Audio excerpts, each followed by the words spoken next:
நாம சுவாசிக்கிற பிராணன் ஏகமான காற்றிலிருந்து நமக்குள் வந்து வெளியேறுது.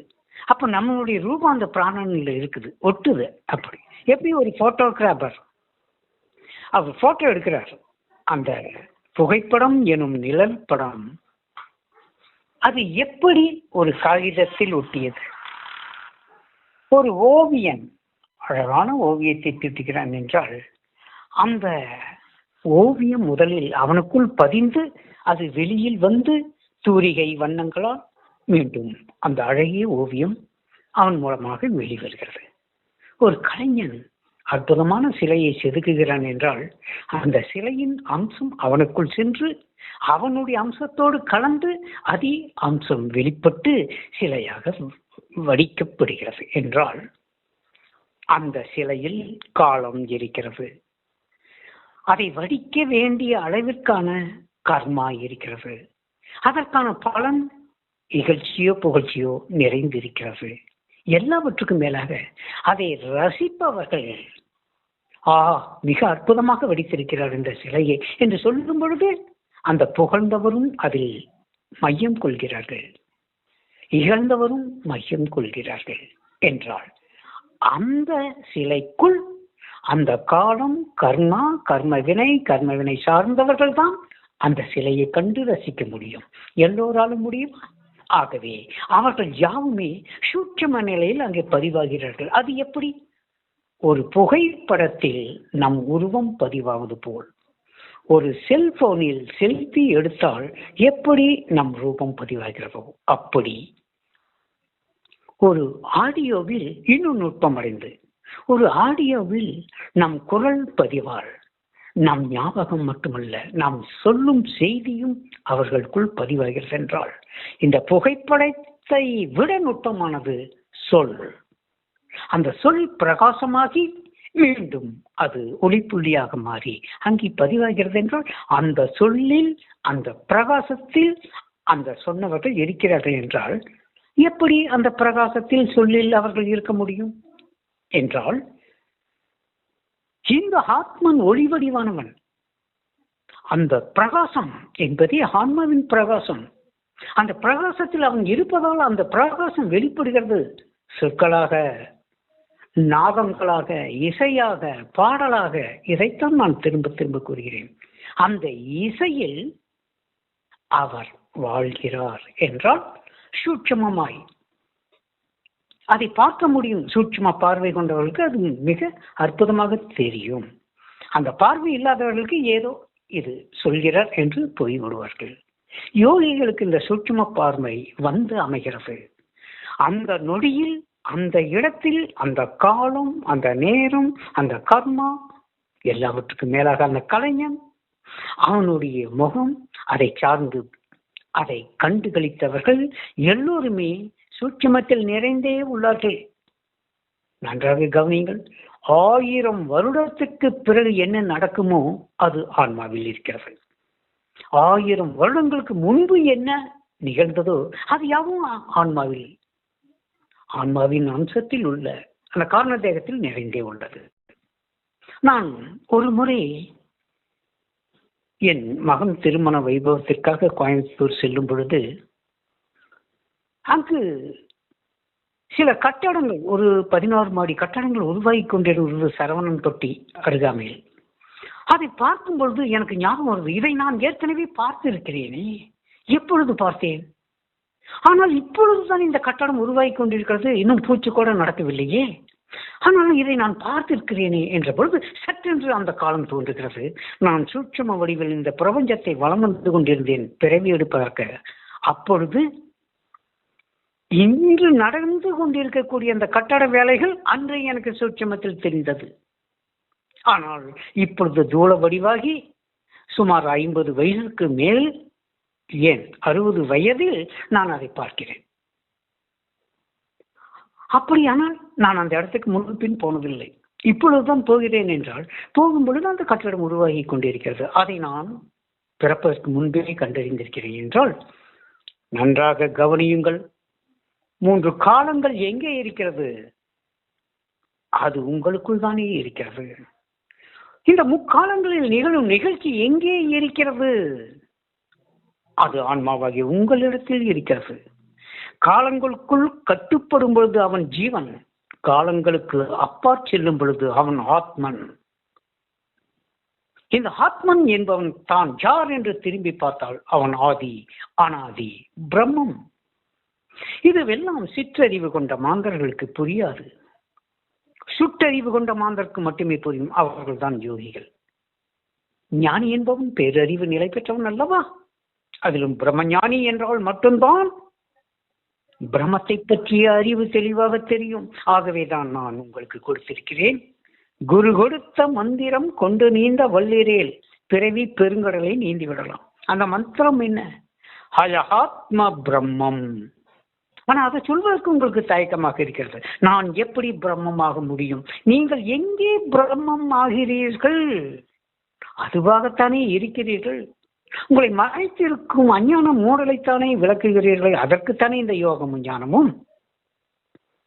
எப்பொழுது 100% நான் பிரம்மம், நான் பேரொளி, நான் பேரானந்த ரூபம், நான் பிரம்மானந்த வடிவம் என்று எண்ணுகிறீர்களோ அப்பொழுதுதான் நீங்கள் உங்களை பிரம்ம ரூபமாய் தரிசிக்க இயலும்.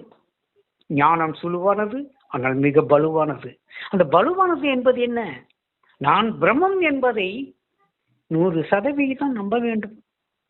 மீண்டும் கூறுகிறேன், இந்த பிரம்மத்திலிருந்துதான் பிரம்மம் அனைத்தும் பிரபஞ்சமும் வெளிப்படுகிறது. மீண்டும் இந்த பிரளயத்தில் இந்த பிரபஞ்சம் அண்ட சராசரங்கள் யாவும் பிரம்மத்தில் ஒடுங்கி விடுகிறது. அப்படியானால் இந்த காலம், நேரம், கர்மா என்பதெல்லாம் அதில் தானே உதித்து ஒடுங்குகிறது. அகிலாண்டம் உதித்தொடுங்கும் அதன் மூல பொருளை இலகிய சத்குருவாகி யானாகும் பொருளை என்று ரத்தின சத்குரு அழகாக எழுதுகிறார். நன்றாக கவனித்துக் கொள்ளுங்கள். இந்த அகிலாண்டம் உதித்து ஒடுங்குகிறது என்றால் அதில் தானே இதுவெல்லாம் இருக்கிறது. ஆகவேதான் அதை பற்றி நான் கூறினேன். இன்னும் இந்த ஞான திருஷ்டி எனும் அந்த ஞான பார்வை கட்ட வேண்டுமானால் ஞான கண்களை திறந்து விட்டேன். ஞாகக்கண் விழிப்பு ஆக்ஞா உபதேசத்தில் அதை பார்ப்பதற்குத்தான் காலையும் மாலையும் தியானம். 2 விழி மூட 1 விழி திறக்கிறதே, அதன் மூலமாக காணுங்கள். ஆனால் அதற்கான நேரம் நீங்கள் ஒதுக்குவதில்லை. நான் என்ன செய்வது? இந்த ஆக்ஞா பார்வையில் சதாகாலமும் நிலைத்து நிற்கும் பொழுது இந்த பிரம்ம ரகசியங்கள் யாரும் தெளிவுக்கு வரும். அஞ்ஞான மூடற்கு அல்ல. அஞ்ஞான குருடற்கு இருளாகலா கோட்பாடுவோம். அவர்களுக்கு அந்த அஞ்ஞான மூடல், அந்த இருள் அகலாது. நான் உங்களுக்குள் ஒளியை உண்டாக்கி இருக்கிறேன்.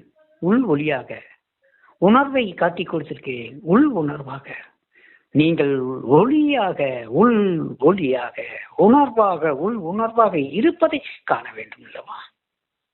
காண வேண்டாமோ உன்னை நீ காண வேண்டாமோ, காண வேண்டாமோ உன்னை நீ காண வேண்டாமோ, இரு கண்ணிருக்கும் போதே உன்னை நீ காண வேண்டாமோ. ஆகவே இந்த பாடலை திரும்ப நான் கூறுவதற்கு காரணம், அப்பொழுதாவது உங்களுக்குள் அந்த ஆர்வம் தூண்டப்படாதா? தன்னை அறிய ஏக்கம் கொள்ள மாட்டீர்களா என்பதற்காகத்தான் இந்த பாடலை கூட அடிக்கடி நான் பாடுகிறேன். ஆகவே ஒரு கலையில் காலம் இருக்கிறது, கர்மா இருக்கிறது, கலை இருக்கிறது, கலைஞன் இருக்கிறான், அதை கண்டு களித்தவர்கள் இருக்கிறார்கள். ஒரு ஓவியத்தில் அப்படியே, ஒரு சிலையில் அப்படியே, ஒரு ராகத்தில், ஒரு சங்கீதத்தில் அப்படியே, ஒரு நடனத்தில், நர்த்தனத்தில் அப்படியே. ஆகவே இவை எல்லாம் அப்படியே இருக்கிறது. இன்னும் எனது அடுத்த பதிவை பாருங்கள். நீங்கள் பஞ்சபூதங்களில் இந்த சுரூபம் அணுக்களாய் பரமாணுக்களாய் இருப்பதால் தான் நீங்கள் மீண்டும் ஜீவநிலைக்கு வந்து உடல் தரிக்க எண்ணுகையில் இந்த பஞ்சபூதத்தில் இருந்த உங்கள் ஏற்கனவே உங்களுடைய முகம் சொரூபம் அது அப்படியே வருகிறது. வந்துதான் கருவறையை அண்டி உருவமாகிறது. அந்த உயிரணுக்கள் என்பது வேறு ஏதோ அல்ல, உங்களுடைய பல பிறவிகளின் என்ன ஏக்கம் அசாபாசம் அந்த ரூபம். அதில் அழகு வெளியிருந்திருந்தால் இந்த பிறவில் அழகாக பிறப்பீர்கள். அதில் விகாரம் குடிகொண்டிருந்திருந்தால் நீங்கள் கொஞ்சம் விகாரத்தோடு தான் இந்த உடல் எடுத்திருப்பீர்கள். ஏன் நான் கருப்பாக குட்டையாக விகாரமாக பிறந்தேன் என்றால் பல பிறவிகளில் அப்படித்தானே வாழ்ந்திருக்கிறீர்கள். அதனால்தான் இந்த பிறவியில் இந்த உடல் உங்களுக்கு அப்படி அமைகிறது. இந்த பஞ்சபூதங்களில் இருந்து அந்த மூலக்கூறு என்கின்ற உங்கள் முகங்கள் அணுக்களாக அது வந்து ஒன்று சேர்ந்து பஞ்சபூதமாக பஞ்சபூத கூட்டுறவின் அம்சமாக உடல் கருவில் வளரும் சிசு உண்டாகிறது. அதில் நீங்கள் உச்சியை பிளந்து கொண்டு உள்ளே செல்கிறீர்கள். அதற்கு தகுந்த பிறவி அங்க கர்மாவில் இருக்கிறது அல்லவா? கர்மாவில் இருக்கிறது என்றால் கர்மா என்பது என்ன? அதுதான் இந்த தேகம். வினை போகமே ஒரு தேகம் கண்டாய், வினை போகம் தேர்ந்திடில் தினை போதளவும் இல்லாது கண்டாய். கர்மவினை கொண்ட காய கூடு ஆன்மா காணாமல் மறைந்து நிற்குது சேடு. ஆசை கயிறு கொண்டு கட்டிய சிறு கூடு கால போக்கினிலே உடைந்து விடும் ஓடு. இன்னும் சொல்கிறேன், மரணத்துக்கு பிறகு இந்த பஞ்சபூத அணுக்கள் பிரிகிறது. அது மீண்டும் சூட்சும தன்மையை அடைந்து மகா சூட்சும நிலைக்குள் போய் அணுக்கள் பரமாணுக்களாக இருக்கிறது. பிறவி தீரவென்றால் அகப்பேய் பேதகம் செய்யாதே. சுரவியானவர்கள் அகப்பேய் சும்மா இருப்பார்கள். உங்களை சும்மா இருக்க சொல்கிறேன். சிந்தனையற்று செய்கையுமற்று நினைந்ததுமற்று நினையாமையுமற்று நிற்சிந்தனான் தன்னம் தனியே இருந்து ஆனந்த நித்திரை பொங்குகின்ற ஆனந்தலில் தூங்காது தூங்கும் சிவயோக நித்திரையில் என்றிருப்பேன் அத்தனே கைலாயத்தனே என்று பாடுகிறார் பட்டினசார். உங்களை சும்மா இருக்கத்தானே சொல்கிறேன். சராசரி மனிதன் சும்மா இருக்க முடியாது. காரணம், அவன் சும்மா இருக்க நினைத்தாலும் புலன்களும் கருவி கர்ணாதிகளும் வெளியில் இழுக்கும். மனம் திசை தெரியாது ஓடிக்கொண்டிருக்கும். குணங்கள் தலை தூக்கும். இவனால் உட்கார முடியாது. ஆனால் இந்த குண்டலினி வெளிப்பற்றவுடன் புலன்கள் ஒடுங்குகிறது, உடல் அமர்கிறது, பொறி புலன்கள் மயங்குகிறது, கருவி கர்ணாதிகள் காணாந்து போகிறது, கர்ம வினைகள் விலகி நிற்கிறது. நீங்கள் சும்மா இருக்கும் சுகம் பெறலாம். தூங்காது தூங்கி சுகம் காணலாம். அதைத்தானே இந்த குண்டலினி யோகத்தில் தந்தருள்கிறேன். ஆகவே சும்மா இருக்க முடியாமல் தானே நீங்கள் தேவையற்ற கர்ம வினைகளை இழுத்து போட்டுக்கொண்டு துன்பத்தில் துவண்டு ஒடுகிறீர்கள். நான் எத்தனை புத்தி சொன்னாலும் கேட்கிலை நன்னெஞ்சே, ஏன் இப்படி புத்தி கெட்டு அலைகின்றாய்? வானத்து மீனுக்கு வந்தூண்டில் இட்ட வகையது போல் வீணுக்கு அலைந்தாயே, அந்தோ என் விதிவசமே. எவ்வளவு அநித்தியத்தை நித்தியம் என்று ஆதரவா எண்ணுதே, தனித்திருக்கேன் என்குதே தனை மறக்கேன் என்குதே. அநித்தியமான உலகம் உடல் வாழ்க்கையை நித்தியம் என்று எண்ணுகிறது. நித்திய வசுவாகிய தன்னை அது அநித்தியம் என்று எண்ணுகிறது. இதுதானே மாயை மனோமயக்கம். இந்த மாயத்தை நீக்கி வரும் வினையை பாழாக்கி காயத்தை வேறாக்கி கண்டுவிடு உனை என்ற யோகத்தால் மீண்டும் கூறுகிறேன். இந்த காலங்கள் கர்மாக்கள் கர்மா புரிதலில் இருக்கும் ஜீவர்கள் ஒருபோதும் அழிவதில்லை. அவர்கள் சூட்சும நிலையில் இருக்கிறார்கள். சூட்சும நிலையிலிருந்து மகா சூட்சும நிலையை அடைகிறார்கள். சூட்சும நிலை என்றால் என்ன? நீங்கள் செய்த ஒவ்வொரு செயலிலும் நீங்கள் இருப்பதால் தான் அந்த செயல் திரும்ப திரும்ப செயலாக்கத்திற்கு வருகிறது.